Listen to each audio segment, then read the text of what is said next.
Okay. Hello, students. How are you? Fine. I hope all of you must be fine. Okay. आज हमारा chapter number second है। Actually मैं basic ही पढ़ा रहा हूँ। बेसिक का चैप्टर नंबर फर्स्ट जो मैंने आपको लास्ट टाइम पढ़ाया था, जिसके शायद 6 to 7 लेक्चर हमारे हो चुके हैं। ओके।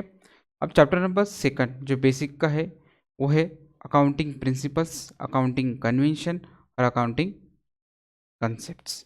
सर, ये accounting principles, accounting convention, sir ये सब क्या है बताओ हमें ज़रा। Okay. Accounting concepts, principle, convention. Okay. Sir क्या इनका मतलब बताओ हमें ज़रा। स्टार्ट करते।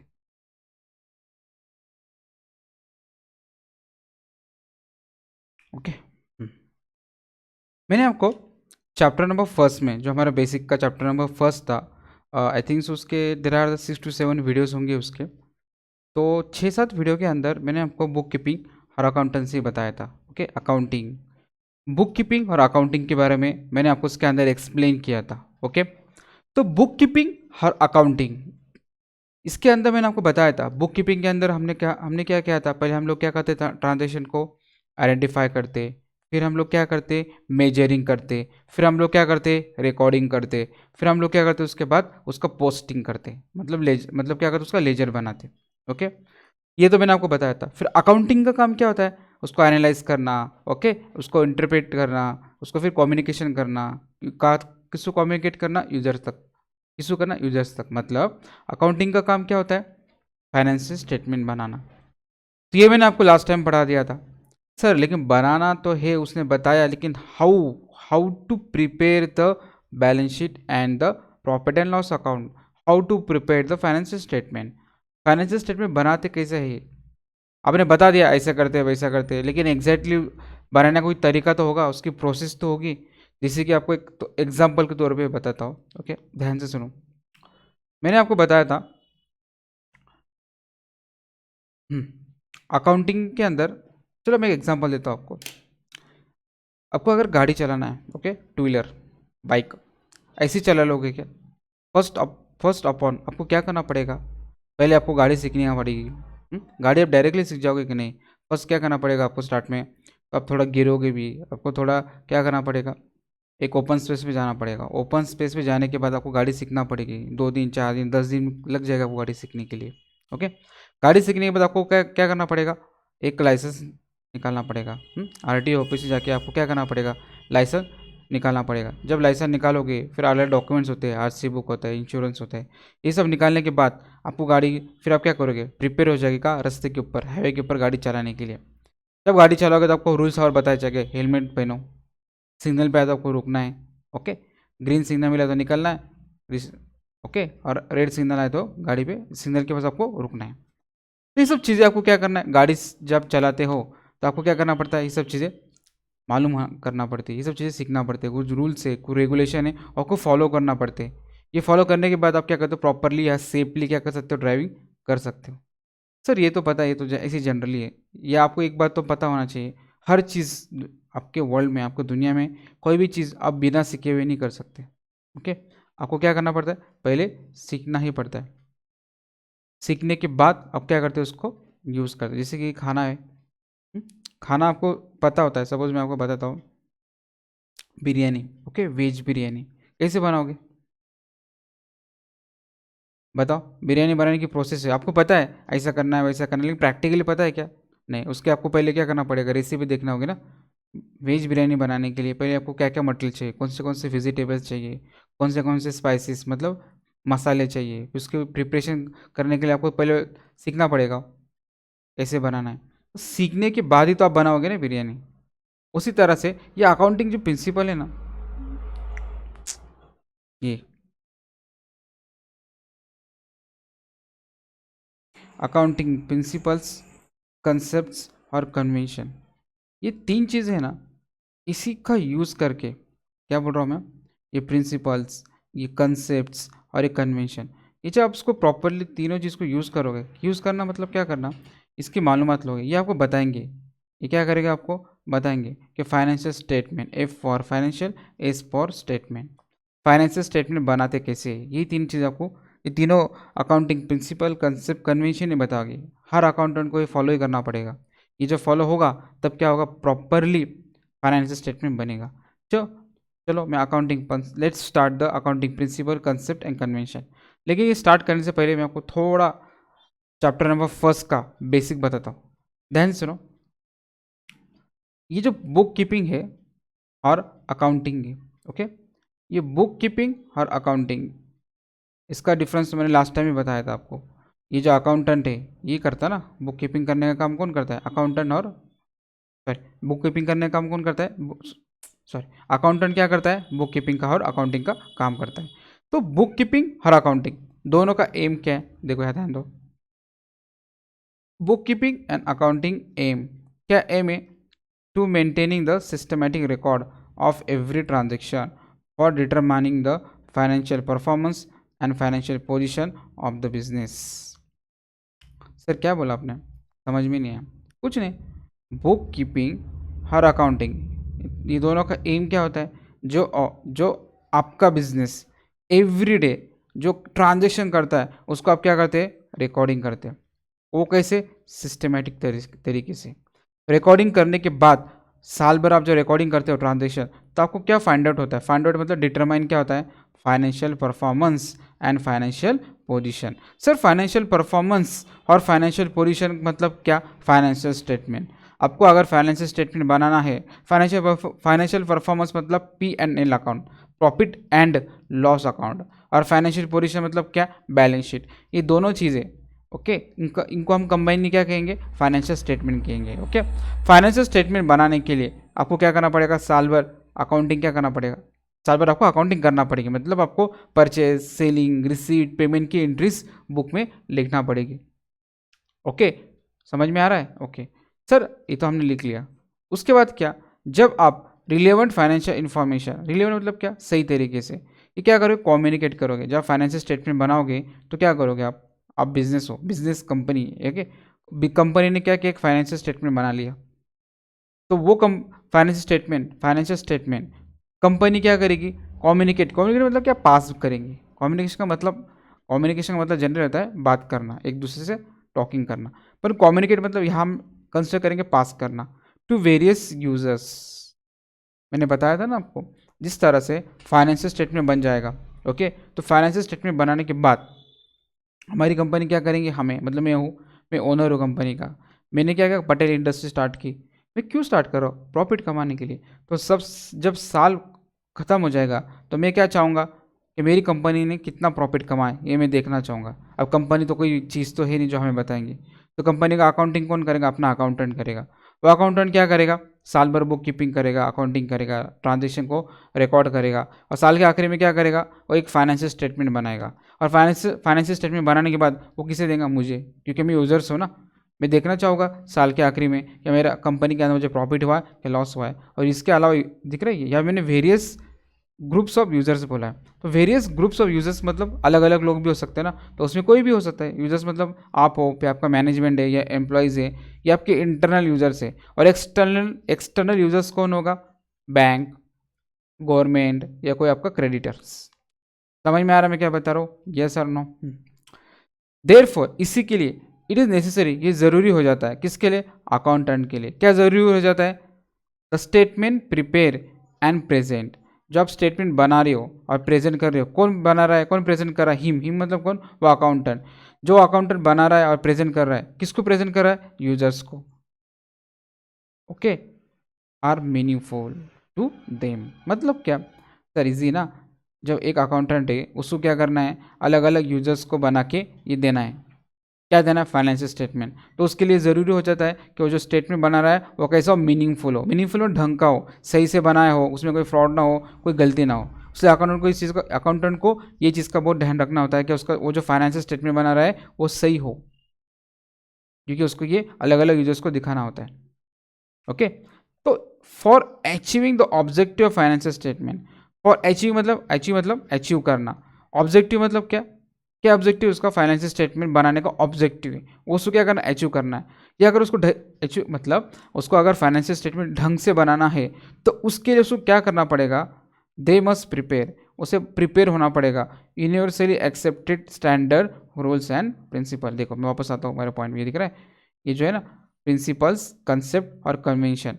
जो अकाउंटेंट को, अगर उसको अकाउंटेंट चाहता है कि मेरा जो फाइनेंशियल स्टेटमेंट वो क्लियर हो, सही हो, ट्रूथ हो, ओके, तो उसे क्या करना पड़ेगा, तो उसे अकाउंटिंग कंसेप्ट, प्रिंसिपल और कन्वेंशन का यूज़ करना पड़ेगा। अभी कंसेप्ट, प्रिंसिपल और कन्वेंशन क्या है मैं आपको थोड़ी देर में बताने वाला हूँ। सिर्फ मैं आपको ये बता रहा हूँ कि कंसेप्ट, कन्वेंशन, प्रिंसिपल यूजफुल क्यों होते हैं, इसी के लिए होते हैं। Okay, next. अब देखो, अब बात आती है यहाँ, why does the accountant has to follow the rules. ये कंसेप्ट, कन्वेंशन, रूल्स क्यों फॉलो करना पड़ता है, वो उसके दिल से क्यों नहीं कर सकता है। तो एग्जाम्पल देखो, ये दिख रहे हैं, ये देखिए बहुत खुश दिख रहे हैं आपको, ये है आपके mister A, mister A, okay. ये जो मिस्टर ए है ना, हमारे मिस्टर ए, ओके, इनकी कंपनी है ए बी सी फर्म। इनकी कंपनी कौन सी है, ए बी सी फर्म। इन्होंने साल भर ट्रांजेक्शन किए, ट्रांजेक्शन किए मतलब क्या किए, सेलिंग किया, परचेस किया, रिसीव्ड, पेमेंट, बहुत सारे ट्रांजेक्शन किए और बुक के अंदर लिख लिया। और ट्रांजेक्शन बुक के अंदर लिखने से थोड़ी ना अकाउंट, थोड़ी मिस्टर ए को समझ में आने वाला है कि मेरा प्रॉफिट हुआ है कि लॉस हुआ है। तो उससे तो क्या करना पड़ेगा, प्रॉफिट और लॉस निकालना पड़ेगा। उसको सपोज प्रॉफिट और लॉस निकालते ही नहीं आता है, वो कहाँ जाएगा, अकाउंटेंट के पास ही जाएगा ना। बिजनेसमैन जो होता है वो थोड़ी ना अकाउंटेंट होता है, उसे सिर्फ बिजनेस करना आता है, अकाउंटिंग करना थोड़ी ना आता है। वो तो अपना अकाउंटिंग, अपना फाइनेंशियल स्टेटमेंट किसे निकालेगा, एक तो सीए से करवा लेगा या अकाउंटेंट से करवाएगा। ओके, अब ध्यान दो, ये काम करने के लिए उसे 3 अकाउंटेंट को चूज़ किया, अकाउंटेंट फर्स्ट, अकाउंटेंट सेकंड और अकाउंटेंट थर्ड। तो मैंने तीनों का अलग अलग नाम रखा। ये जो लड़की है ना, इसका नाम मैंने रखा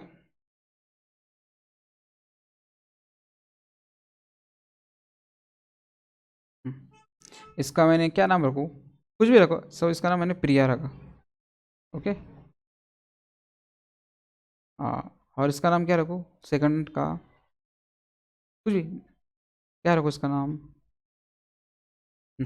चलो इसका नाम मैंने रखा पायल।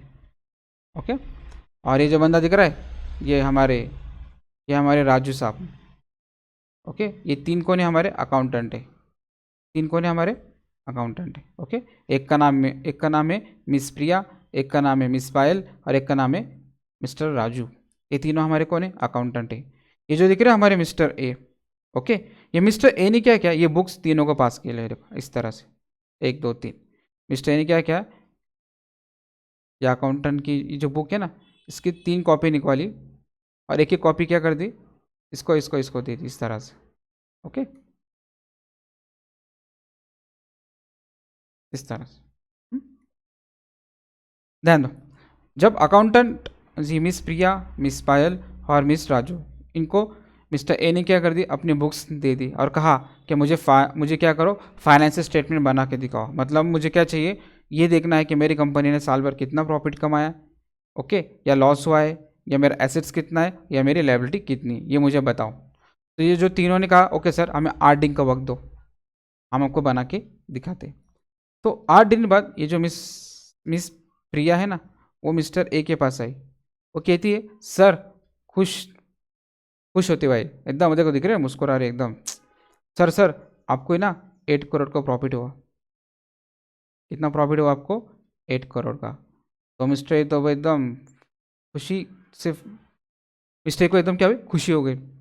ओके, अब मिस पिया वो भी आई,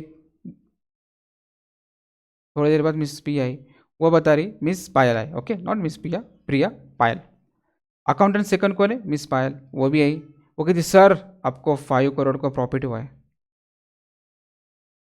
5 करोड़ का क्या हुआ है, प्रॉफिट हुआ है। तो ये थोड़ा कंफ्यूज हुआ, ऐसे कैसे हो सकता है, कैसे कैसे हो गया। मिस्टर ए ने कंफ्यूज हो गए, क्यों मिस्टर ए कंफ्यूज इसलिए हुए क्यों, कहते यार ये बुक तो मैंने सबको सेम दी है, ट्रांजेक्शन तो मेरे सेम हुए, तो प्रॉफिट अलग कैसे निकला, प्रॉफिट तो एक जैसे निकलना चाहिए ना। ये सर नो। ओके, फिर अकाउंटेंट थर्ड, उसका नाम है राजू, वो भी आता है मिस्टर ए के पास। वो कहता है सर आपको प्रॉफिट नहीं हुआ है, आपको हुआ है लॉस। वो भी ऐसा वैसा नहीं, 1 करोड़ का लॉस हुआ है। कितना करोड़ का, 1 करोड़ का। अब मिस्टर ए पूरी तरह से कन्फ्यूज ही हो गए और डर भी गए, अरे बाप रे ये कैसे हो गया, लॉस कैसे हो गया मेरे बिजनेस में, ऐसे कैसे हो सकता है, गुस्सा हो गया वो कह रहा ऐसा कैसे हो सकता है, तीनों को तो मैंने एक जैसी बुक दी थी, मेरा जो साल भर का ट्रांजेक्शन था तीनों को मैंने जेरॉक्स मार के एक एक करके बुक दे दी थी, जब ट्रांजेक्शन सेम है तो ऐसा कैसे हो सकता है, एक बता रहा है प्रॉफिट 8 करोड़ को हुआ है, एक कह रहे हैं कि प्रॉफिट 5 करोड़ को हुआ है, एक तो डायरेक्ट कह रहा है लॉस ही हुआ है, वो तो फुल कन्फ्यूज ही हो गया ना, ऑब्वियसली कोई भी कन्फ्यूज हो जाएगा ना। तो क्या मेथड है, देखो ध्यान से सुनो, देखो यहाँ बताता हूँ। Mister A is a sole proprietor of ABC firm, okay, he has given his books of his he has given his firm's books of account to 3 different accountant, मतलब उसने इसकी जो फर्म की बुक थी ना वो तीनों को दे दिया, 3 अलग अलग अकाउंटेंट को दे दिया, कई के लिए, फाइनेंशियल स्टेटमेंट बनाने के लिए, मतलब प्रॉफिट और लॉस निकालने के लिए, ओके। आफ्टर फ्यू डेज मतलब 8 दिन के बाद ये तीनों अकाउंटेंट आते हैं उसके पास, ओके, हैव कैलकुलेटेड प्रॉफिट निकाल लेते तीनों अकाउंटेंट, और बारी बारी से 1 बाय 1 उसके पास आते हैं और कहते हैं देखो मुझे एक कहता है मुझे 5 करोड़ का प्रॉफिट हुआ है, मतलब जो मिस प्रिया है वो कहती है सर आपको 8 करोड़ का प्रॉफिट हुआ है, मिस पायल कहती है आपको 5 करोड़ का प्रॉफिट हुआ है, और मिस्टर राजू कहते हैं कि आपको 1 करोड़ का लॉस हुआ है। तो इनमें क्या वेरिएशन है अमॉन्ग देम, अमॉन्ग मतलब तीनों के जो बातें उनके अंदर अमाउंट है उनमें वेरिएशन है, अलग अलग लोग अलग अलग बातें कह रहे हैं। इससे क्या होगा, what would be impact on accounting profession, भाई ऐसा करोगे तो वो तो कन्फ्यूज हो जाएगा, बोलेंगे अकाउंटेंट तो कुछ काम के नहीं है, कुछ फ़ायदा नहीं इनको अपॉइंट करके, ओके, ये तो कुछ भी बोलते रहते हैं, इनको ना रूल्स है ना रेगुलेशन है, ऐसे कैसे होता है, तो अकाउंटिंग प्रोफेशन तो बदनाम हो जाएगा ना। अकाउंट के अंदर अकाउंटेंट क्या काम किया जब सवाल अलग तरीके से बता रहे, टू अवॉइड दिस, ये अवॉइड करने के लिए, ये सब चीज़ें टालने के लिए जनरली सेट मतलब बनाना, रूल्स बनाए गए, हैव बीन डेवलप मतलब क्या, डेवलप मतलब बनाना, क्रिएशन होना, बनाना, ये सब अवॉइड करने के लिए क्या हुआ है, एक रूल्स बनाए गए। एक्चुअली प्रॉब्लम पता है क्या है, ये जो मिस प्रिया है ना, मिस प्रिया, मिस पायल, मिस्टर राजू, ये तीनों अकाउंटेंट थे, ओके, इनको रूल्स रेगुलेशन कोई पता ही नहीं था। मिस प्रिया को जैसा लगा उसने अपने हिसाब से प्रॉफिट को कैलकुलेशन करके बता दिया। मिस पायल है उसको भी उसने अपने ओपिनियन से कैलकुलेशन किया और प्रॉफिट बता दिया, और मिस राजू उन्होंने कोई अलग ही दिमाग लगा दिया और प्रॉफिट निकालने तो नहीं निकाला, उससे ऊपर से उन्होंने लॉस ही बता दिया 1 करोड़ का। ये तीनों ने क्या किया, अपना अपना दिमाग लगा के प्रॉफिट और लॉस की अमाउंट मिस्टर ए को बताया, इससे मिस्टर ए क्या हुए, कन्फ्यूज हो गए। अगर ये तीनों अगर कभी सेम रूल रेगुलेशन यूज़ करते तो तीनों की फिगर सेम आती, चाहे वो प्रॉफिट की हो चाहे फिर वो लॉस की हो। अब ध्यान से सुनो आगे, नेक्स्ट स्लाइड। समझ में आ रहा है क्या बता रहा हूँ, अब ध्यान से सुनो, फिर एक बात देखो, ध्यान से सुनो, क्या देखो, if every accountant, okay, start the his own norms and notion, norms मतलब क्या, रूल्स, ये क्या होता है, रूल्स, और नोशन मतलब क्या होता है, ओपिनियन, क्या होता है, ओपिनियन, ये रूल्स और ओपिनियन मतलब norms and notion, her accountant अपने रूल्स और अपने ओपिनियन, अपने रूल्स खुद बनाएगा और अपने राय भी खुद ही देते बैठेगा for accounting of different item, okay, then there will be utter confusion. हर अकाउंटेंट अगर अपने रूल्स रेगुलेशन बनाएगा और अपने मतलब उसको जो लगा उसके ओपिनियन से वो फाइनेंशियल स्टेटमेंट बनाएगा, तो क्या होगा, बहुत कन्फ्यूजन होगा, या अकाउंटेंट अलग बता रहा है, वो अकाउंटेंट अलग बता रहा है, तो बिजनेसमैन तो फुल कन्फ्यूज हो जाएगा।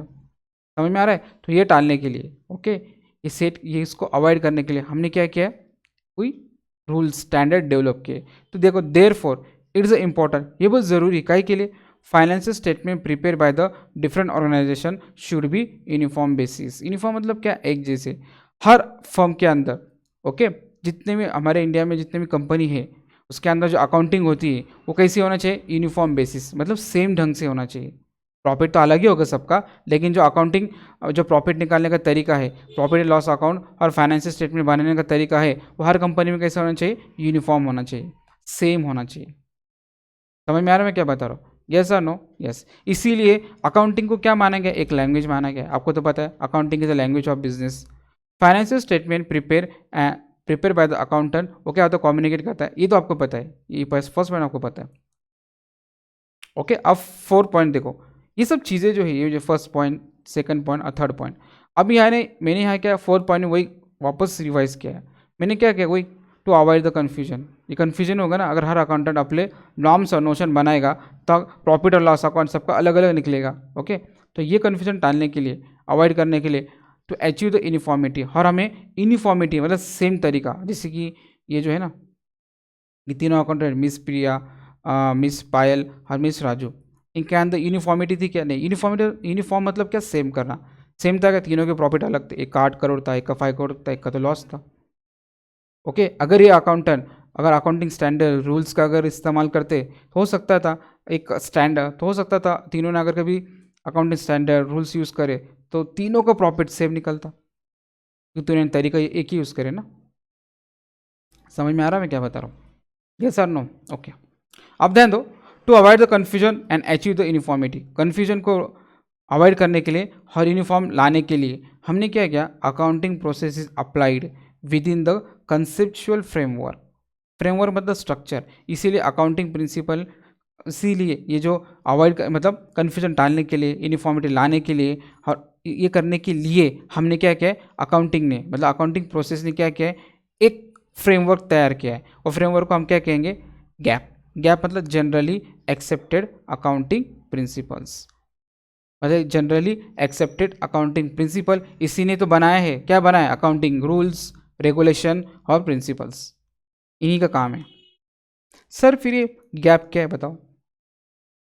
गैप कुछ नहीं, गैप एक टर्म से, the gap is the term gaps is used, हम क्या क्या यूज, जो टर्म गैप से वो क्यों यूज़ करते हैं? टू डिस्क्राइब, क्या बताने के लिए? रूल्स, जो ना रूल्स थे ना, अकाउंटिंग कन्वेंशन, प्रिंसिपल, रूल्स, वो डिस्क्राइब करने की, वो बनाने का काम कौन करता है? गैप करता है। And developed for the preparation of financial statement and called the concept, conventions and the principal.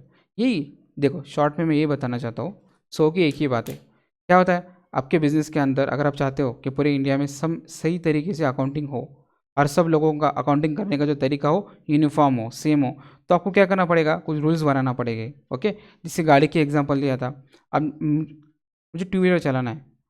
Okay, तो मैं क्या करूँगा? एक तरीके से चलाऊंगा, रास्ते से सड़क के एक तरफ से चलाऊंगा, आगे देखकर चलाऊंगा, हेलमेट पहनूंगा, डॉक्यूमेंट्स रखूंगा, सिग्नल है तो रुकूंगा। ये रूल मेरे पे लागू होते क्या? नहीं ना, सब लोगों पे होते हैं ना।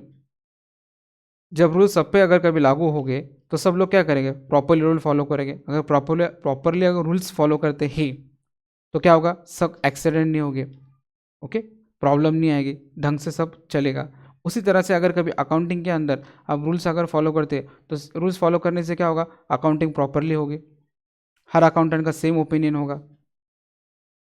समझ में आ रहा है? तो ये सब करने के लिए क्या बना गया है? एक टर्म यूज़ की गई, उसको हम जनरली एक्सेप्टेड अकाउंटिंग प्रिंसिपल कहते हैं, उसको गैप कहते हैं। गैप ये यूएसए से आया है, यूनाइटेड स्टेट्स। हर कंट्री का अलग अलग कंसेप्ट होता है अकाउंटिंग का। समझ में आ रहा है मैं क्या बता रहा हूँ? हमारा जो इंडिया है, इंडिया के अंदर भी जो अकाउंटिंग कंसेप्ट, प्रिंसिपल, रूल्स, ये आईसीए होता है ना, institute of charter accountant of India, इन्होंने के स्टैंडर्ड्स, रूल्स, प्रिंसिपल सेट किया। इसी के अकॉर्डिंग हम लोग क्या करते हैं? इंडिया के अंदर हर company profit and loss account बनाती है, बैलेंस शीट तैयार करती है। समझ में आ रहा है मैं क्या बता रहा हूँ? Yes sir, no? ओके, अब देखो थोड़ा सा मैं और उसको डीप में बताता हूँ आपको, ध्यान से सुनो। This gap are the backbone of accounting system. ये गैप क्या आपका, ये जो गैप है आपका बैकबोन है। बैकबोन मतलब क्या? रीढ़ की हड्डी। बैकबोन मतलब क्या होता है? बैकबोन मतलब मेन पार्ट, आपके अकाउंटिंग का मेन सिस्टम। जैसे आपके बॉडी के अंदर है ना, आपका पीठ का जो हिस्सा है, रीढ़ की हड्डी कहते हैं ना उसको, मेन पार्ट होता है आपके बॉडी का।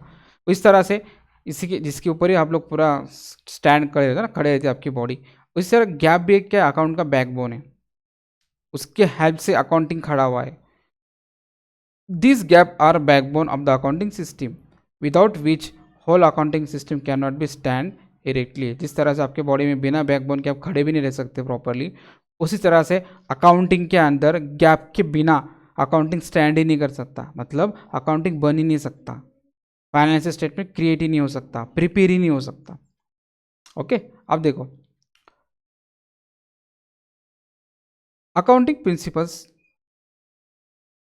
are basic norms and the assumption on which whole accounting system has been developed and established। देखो क्या बता रहा है, accounting system are basic norm. Norms मतलब क्या? रूल्स। अकाउंटिंग प्रिंसिपल एक रूल्स है। क्या है?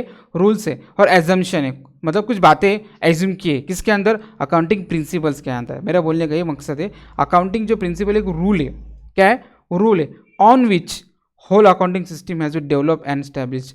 ये अकाउंटिंग प्रिंसिपल की मदद से हम पूरा अकाउंटिंग को क्या करते, प्रिपेयर करते, पूरा अकाउंटिंग करते। समझ में आ रहा है? Yes. Accountant also adhere to various accounting standard issue by the regular authority. मतलब एडहियर मतलब क्या, फॉलो करना पड़ता है। मतलब हर अकाउंटेंट को ज़रूरी है कि वो अकाउंटिंग रूल्स प्रिंसिपल्स को क्या करे, फॉलो करे। जो किसने बताया, आपके अथॉरिटी ने, रेगुलर अथॉरिटीज़। मतलब आपके जो लॉज इंडिया में जो बनाए गए, वो लॉज को अकाउंटेंट को क्या करना पड़ता है, फॉलो करना पड़ता है। वो अपने खुद के नॉर्म्स, ओके, और ओपिनियन, नोशंस बना नहीं सकता है। उसके दिल में जो आया उसने रूल्स बनाया, हर अकाउंटिंग कर दी, हर प्रॉफिट और लॉस अकाउंट बना दिया। ऐसा नहीं हो सकता है।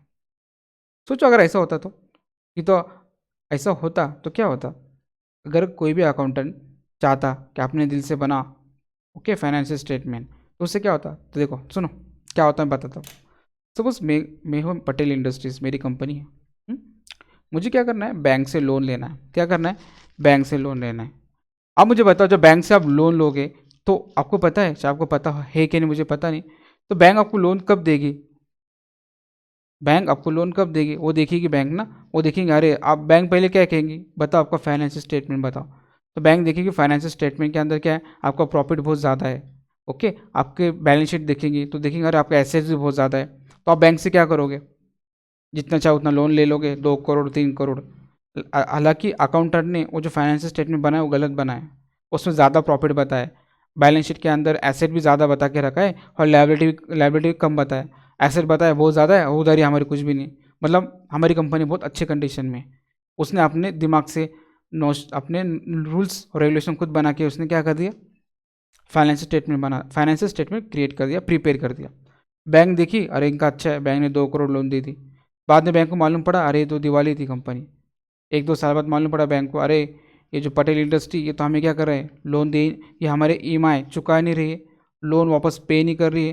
तो जब बैंक को मालूम पड़ता है, अरे ये तो फ्रॉड हो गया, पटेल इंडस्ट्री ने क्या किया, बैंक को फंसा दिया। क्या पता, बैंक को बताया मेरा बहुत प्रॉफिट है, मेरी बहुत एसेट्स है, ये बता के बैंक से लोन ले लिया। अब बाद में बैंक को लोन दे ही नहीं, बाद में बैंक को लोन क्या कर रहा, पे नहीं कर रहा है।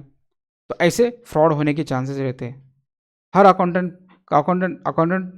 जो है कंपनी में, मैं पटेल इंडस्ट्री हूँ, मैं मालक हूँ, ओके। मिस्टर राजू सपोज मेरे अकाउंटेंट है, तो मैं मिस्टर राजू को मैंने बोला चल मेरी सबसे फाइनेंशियल स्टेटमेंट बना, ऐसा भी हो सकता था, ओके। तो ये अवॉइड करने के लिए, ये सब जितने मैनिपुलेशन, ये रोकने के लिए गवर्नमेंट ने क्या किया, अकाउंटिंग स्टैंडर्ड्स बनाई है, ओके, अकाउंटिंग रूल्स बनाई है। इसी के हिसाब से अकाउंटेंट को क्या करना, ये रूल्स रेगुलेशन को फॉलो करते हुए फाइनेंशियल स्टेटमेंट बनाना पड़ता है।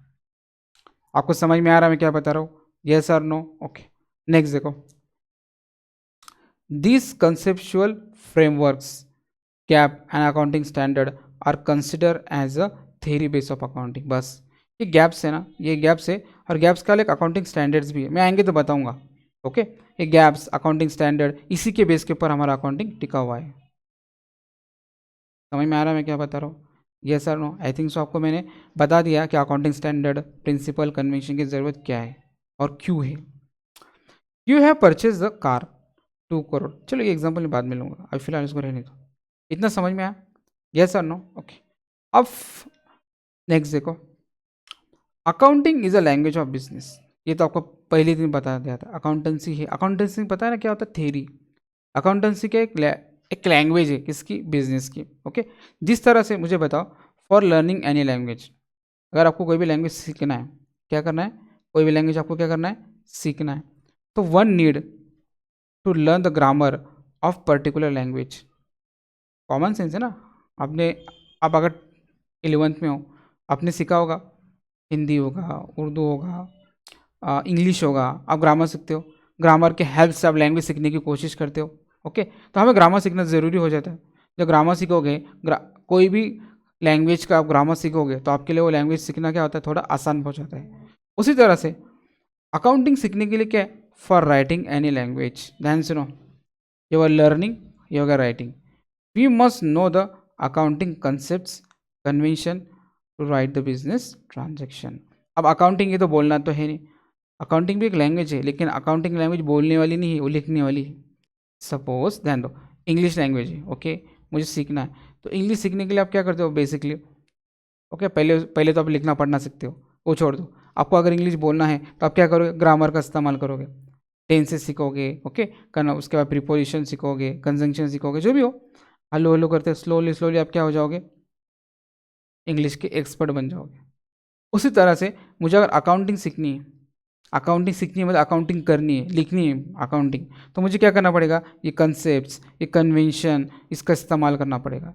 ये जब तक सीखूंगा नहीं मैं तब तक अकाउंटिंग कर नहीं पाऊंगा। मतलब इसी का इस्तेमाल करके, जिस तरह से आप ग्रामर का इस्तेमाल करके इंग्लिश बोलते हो, उसी तरह से प्रॉफिट एंड लॉस अकाउंट निकालने के लिए, प्रॉफिट एंड लॉस अकाउंट बनाने के लिए आपको अकाउंटिंग कंसेप्ट कन्वेंशन का इस्तेमाल करना पड़ेगा। ये हो गया आपका financial statement.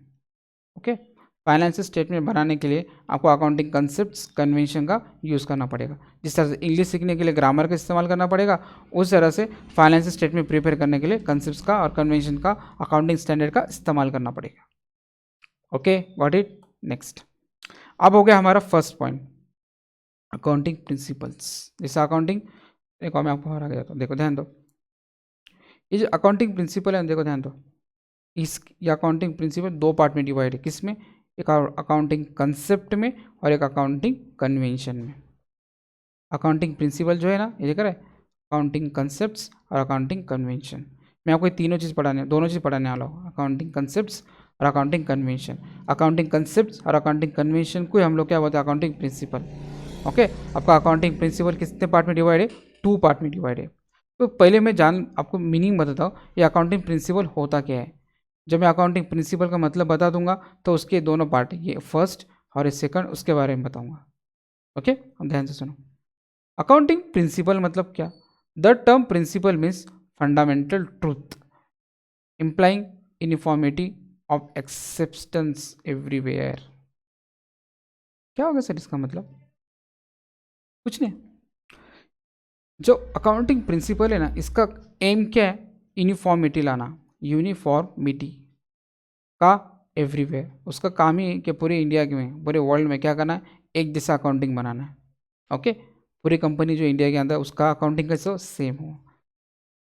Accounting principle is a guiding influence और एक्सेप्टेड रूल ऑफ एक्शन और कंडक्ट। ध्यान से सुनो, ये अकाउंटिंग प्रिंसिपल जो है ना, गाइडिंग है, गाइड करता है आपको, किसको, बिजनेस अकाउंटेंट को, वो बताता है आपको कौन सा रूल का यूज़ करना है। Okay, in other words accounting principles are those rules of action or conduct which are adopted by accountant while universally in recording accounting transaction। अब क्या बताया, देखो ध्यान से सुनो। In other word, accounting principle वो रूल्स है, वो क्रिया है, वो करने वाली बातें हैं जो अकाउंटेंट क्या एडॉप्ट करता है, कौन, अकाउंटेंट से एडॉप्ट होता है, while universally in recording and accounting transaction. मतलब क्या, ये अकाउंटिंग जो प्रिंसिपल्स है ना, ध्यान सुनो, ये तीनों का मैं एक ही बात बताता हूँ। तीनों का मतलब, अकाउंटिंग प्रिंसिपल जो है उसका काम क्या है, इंडिया के अंदर एवरीवेयर, ओके, जो अकाउंटिंग प्रिंसिपल सब लोग यूज़ कर रहे हैं वो आपको यूज़ करना है। ये बताने का काम कौन करता है, अकाउंटिंग प्रिंसिपल कहते हैं। वही बात मैं नीचे भी लिखे, देखो, this are the uniform scientifically laid down standard. अब इसका मतलब क्या होता है, नीचे देखो, it is define as a body of doctrine. अब ये जो है ये सबसे इंपॉर्टेंट है, इसी का मतलब ऊपर का मतलब हुआ, मतलब क्या, it is define as a body of doctrine. Doctrine मतलब क्या, rules commonly associated with theory, okay, as explanation of current practices. अब क्या बोलता, ध्यान दो, ये जो अकाउंटिंग प्रिंसिपल एक रूल्स है, क्या है ये, रूल्स है, और एक थ्योरी भी।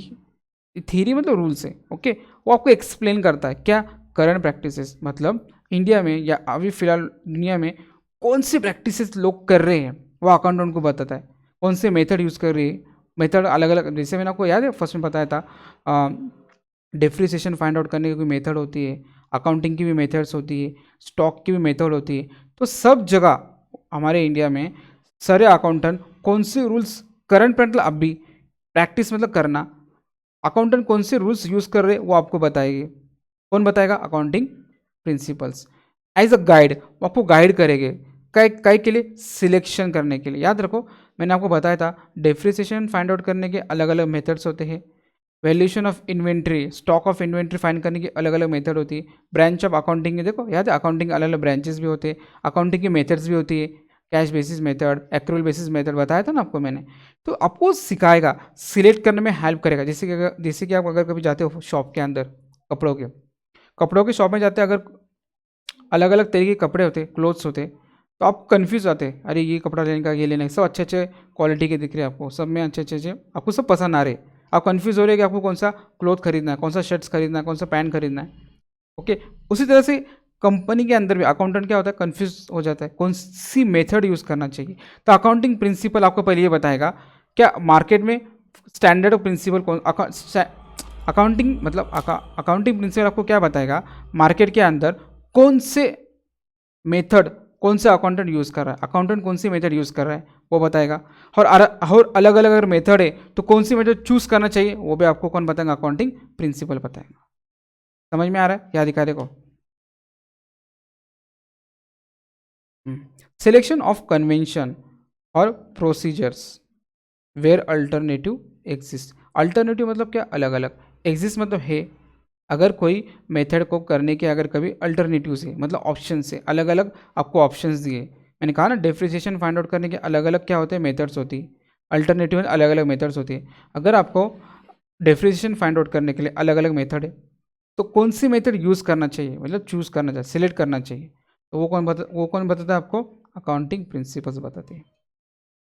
मतलब 100 की एक ही बात है, अकाउंटिंग प्रिंसिपल आपको क्या करते हैं, फर्स्ट अपॉन मार्केट में कौन सी प्रैक्टिस, सब लोग जो है अकाउंट हमारे इंडिया के अंदर कौन कौन सी लोग मेथड यूज़ कर रहे हैं वो आपको बताएगा, और आपको ये भी बताएगा कि आपको कौन सी मेथड चूज़ करना चाहिए। कौन बताएगा, ये अकाउंटिंग प्रिंसिपल बताएगा।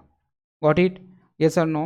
ओके, आगे देखो, there are the this are divide into 3 type.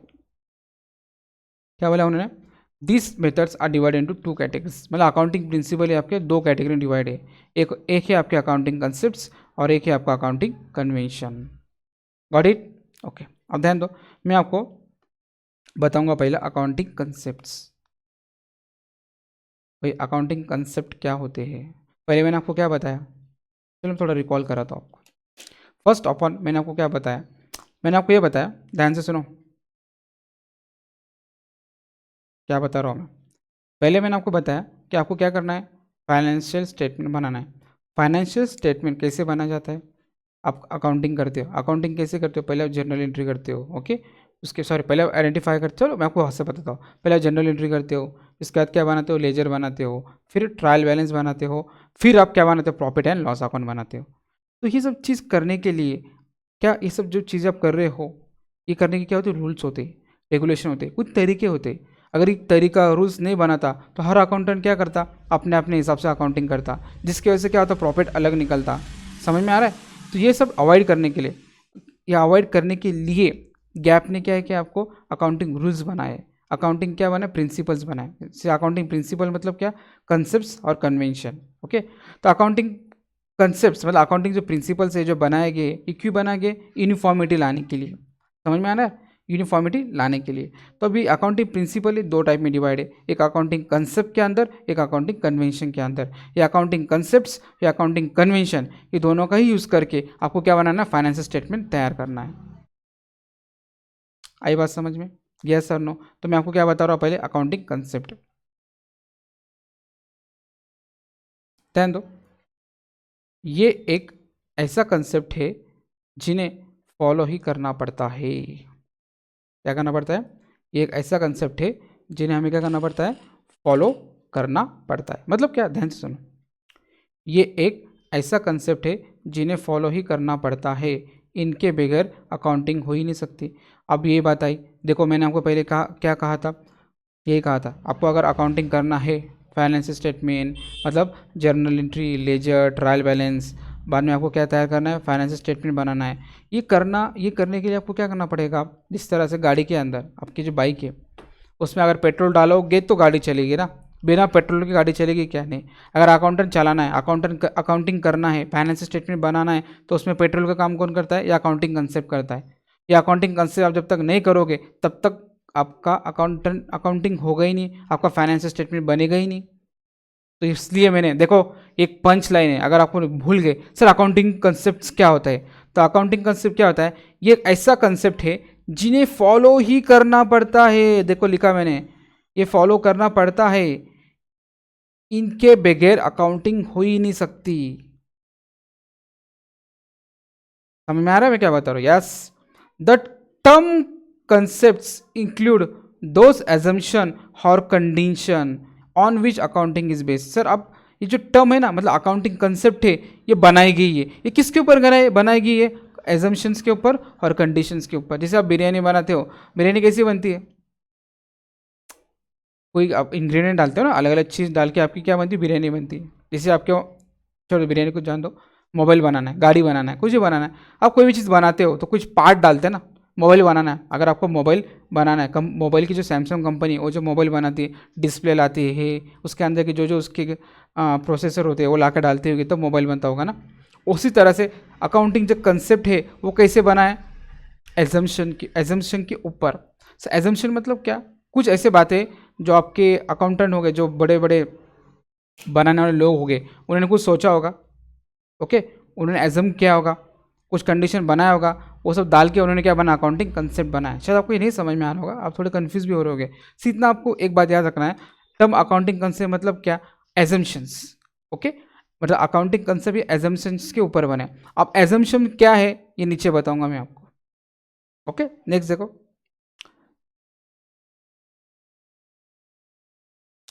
They are developed to convey the same meaning to all the people. ये बहुत इंपॉर्टेंट है। कन्वे मतलब क्या? बताना, समझाना। ये अकाउंटिंग कंसेप्ट हमें क्यों बनाया है, क्यों समझा? ये जो अकाउंटिंग कंसेप्ट डेवलप किया है, मतलब बनाया है, कई के लिए? कन्वे करने के लिए। कन्वे मतलब क्या? समझाने के लिए। Same meaning to all people. अभी एक अकाउंटेंट है, दुनिया में कितने सारे अकाउंटेंट हो गए, ओके, उनको अगर उनके मालिक को अगर कभी बताना है हमें कितना प्रॉफिट हुआ है, लॉस हुआ है, तो ये जो मेथड है ना, ये मेथड के ज़रिए आप लोग क्या कर पाओगे? अकाउंटेंट क्या कर पाओगे? अपने मालक को, ओनर्स को, यूजर्स को क्या कर पाओगे? अकाउंट फाइनेंशियल स्टेटमेंट प्रॉपरली बता पाओगे। समझ में आ रहा है क्या बता रहा हूँ? यस और no? This concept are pillars on which accounting is base. जिस तरह से घर होता है ना, घर घर में पिलर लगे होते हैं ना, पिलर के ऊपर क्या होता है? पूरा घर टिका होता है। उसी तरह से अकाउंटिंग टिकी किसके ऊपर? Accounting concept. मतलब अकाउंटिंग किसके ऊपर टिकी? अकाउंटिंग प्रिंसिपल्स की टिकी।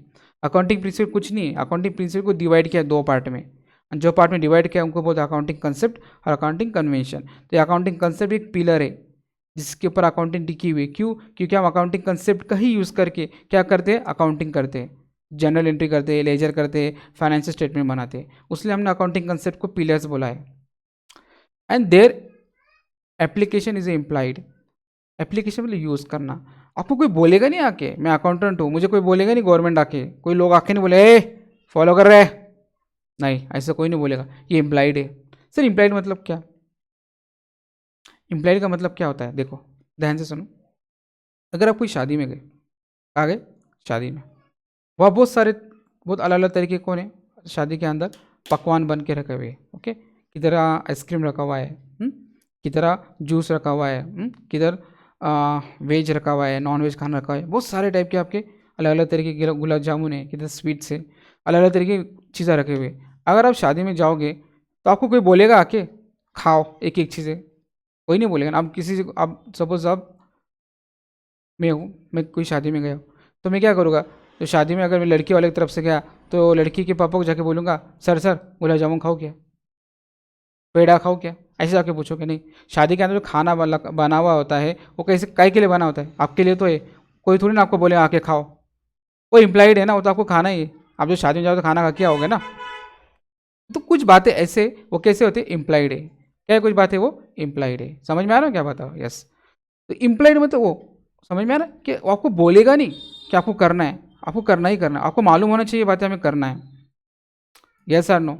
समझ में आ रहा है मैं क्या बता रहा हूँ? आपको बात समझ में आ रही है क्या?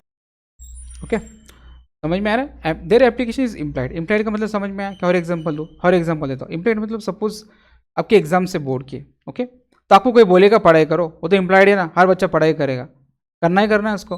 और आप जो एग्जामिनेशन हॉल में जाओगे तो आपको कोई बोलेगा पेपर लिखो, वो तो लिखना है। वो कुछ ऐसे बातें वो इम्प्लाइड होते हैं, आपको कोई बोलेगा नहीं, आपको करना ही पड़ेगा वो। उसी तरह से अकाउंटिंग कंसेप्ट है कि हर अकाउंटेंट को फॉलो ही करना पड़ता है, उसको कोई आके बोलेगा नहीं कि कर, ये इम्प्लाइड है। समझ में आया? ओके। तो their application is implied. Application मतलब यूज़, या अकाउंटिंग का जो अकाउंटिंग कंसेप्ट का जो यूज़ है ये इम्प्लाइड है, ओके, वो आपको फॉलो ही करना है। तो we must use this concept okay while bookkeeping and accounting, मतलब हम जो बुक कीपिंग करते हैं और अकाउंटिंग करते हैं तो ये कंसेप्ट हम यूज़ ही करते हैं। हमें कोई बोलेगा नहीं ये यूज़ करो, आपको करना ही करना है। यस सर नो, आपको समझ में आ रहा है मैं क्या बता रहा हूँ? ओके, तो फर्स्ट देखो अकाउंटिंग कंसेप्ट, पहला जो है आपका अकाउंटिंग कंसेप्ट का पहला जो है ओके वो है सेपरेट बिजनेस एंटिटी कंसेप्ट। दूसरा है गोइंग कंसर्न कंसेप्ट। तीसरा है मनी मेजरमेंट कंसेप्ट। चौथा है कॉस्ट कंसेप्ट। पांचवा है dual aspect concept. Six one है accounting period concept. Seventh one है एक्रूअल कंसेप्ट और एट वन है realization concept. Okay, there are the eights concept that you have to study it okay in the 11th standard. 8 concept है आपको पढ़ाई करना है। ये 8 कंसेप्ट का ही यूज़ करके आप लोग क्या करोगे, बुक कीपिंग और अकाउंटिंग मतलब अकाउंटिंग करोगे। समझ में आया? मैं फिर एक बार बताता हूँ अकाउंटिंग कंसेप्ट क्या होता है, ये फॉलो करना पड़ता है। मैंने यहाँ जो लिखा है ना, ये ऐसा कंसेप्ट है जिसे फॉलो ही करना पड़ता है, इसके बगैर अकाउंटिंग हो ही नहीं सकती, इसलिए इसको हमने क्या माना है, इम्प्लाइड माना है। ओके, ये आपको फॉलो करना है, आपको कोई आके बोलेगा नहीं। और दूसरी बात, ये अकाउंटिंग कंसेप्ट ये पिलर है। क्या ये पिलर है, मतलब इसी के ऊपर हमारी अकाउंटिंग टिकी हुई है। और अकाउंटिंग कंसेप्ट कन्वे क्यों, कन्वे मतलब अकाउंटिंग कंसेप्ट क्यों बना गया, लोगों को समझाने के लिए। ओके, बात समझ में। और अकाउंटिंग कंसेप्ट जो बनाया गया है वो एजम्पशंस के ऊपर बनाया गया है। कैसे कैसे एजम्पशन है मैं आगे आके बताऊंगा, आगे आएगा तो मैं ये बताऊंगा। Okay, got it clear? यहाँ तक समझ में आ रहा है मैं क्या बता रहा हूँ? तो मैं आपको नेक्स्ट चैप्टर में मतलब चैप्टर नंबर सेकंड के सेकंड पार्ट के अंदर मैं आपको अकाउंटिंग कंसेप्ट स्टार्ट करूँगा और उसके अंदर मैं आपको ऑटो के ऑटो कंसेप्ट एक्सप्लेन करके बताऊँगा। ओके, समझ में आ रहा है यहाँ तक क्या पढ़ा है मैंने? तो चलो मिलते हैं नेक्स्ट लेक्चर में। Okay, bye.